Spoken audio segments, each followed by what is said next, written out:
بسم اللہ الرحمن الرحیم۔ تو جیسا کہ ہم پہلے ہی پچھلے لیکچرز میں یہ پڑھ چکے ہیں، حروف کا استعمال تو کچھ حروف رہتے تھے، تو آج ہم ان کو مزید جو حروف رہتے ہیں اس کا استعمال اس لیکچر میں پڑھیں گے۔ تو آج جو حرف ہم پڑھ رہے ہیں وہ ہے چونکہ اور اس لیے۔ اس کا جملوں میں استعمال کچھ اس طرح سے ہے کہ چونکہ دل سیاہ ہو چکے ہیں اس لیے رحم اور ہمدردی کے جذبات کا فقدان ہے۔ تو اس فقرے میں چونکہ اور اس لیے کا استعمال ہوا ہے۔ اسی طرح ہے چونکہ بادل گھر آئے ہیں اس لیے بارش کا امکان ہے۔ چونکہ بچوں کو سخت بھوک لگی تھی اس لیے گھر پہنچتے ہی کھانے پر ٹوٹ پڑے۔ اگلا لفظ ہے حرف ہے جو امیر ہو یا غریب، بادشاہ ہو یا وزیر، اس دنیا سے جو بھی جائے گا خالی ہاتھ ہی جائے گا۔ اگلا جملہ ہے تم ایک طالب علم ہو کہ معلم، حاکم ہو کہ محکوم، جو کوئی بھی ہو خدا کی مخلوق ہو۔ غم دوراں ہو کہ غم جانا، جو بھی غم ہو گزر جاتا ہے۔ دکھ ہو کہ سکھ، رنج ہو کہ خوشی، جو کچھ بھی ہو اللہ کی طرف سے ہوتا ہے۔ اس کے بعد اگلا حروف ہیں اگلے حروف صرف اور بلکہ۔ وہ نہ صرف مغرور ہے بلکہ کم ظرف بھی ہے۔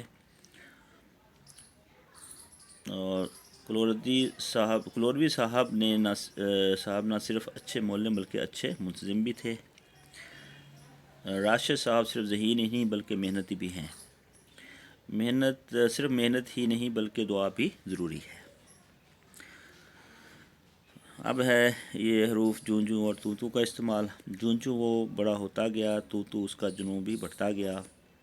جون جوں اوپر جائیں تو سردی بڑھتی ہے۔ جون جوں کائنات پر غور کیا، تو خدا کی ذات پر ایمان پختہ ہوتا گیا۔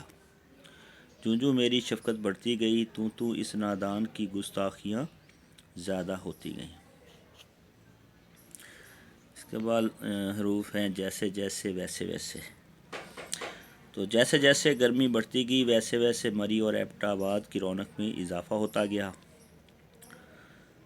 جیسے جیسے وہ خط پڑھتا گیا ویسے ویسے اس کا پارہ چڑھتا گیا۔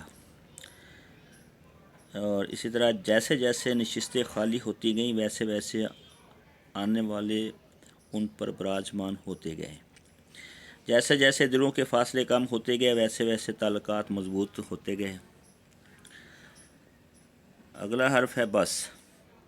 اس کا استعمال اب ہم پڑھتے ہیں۔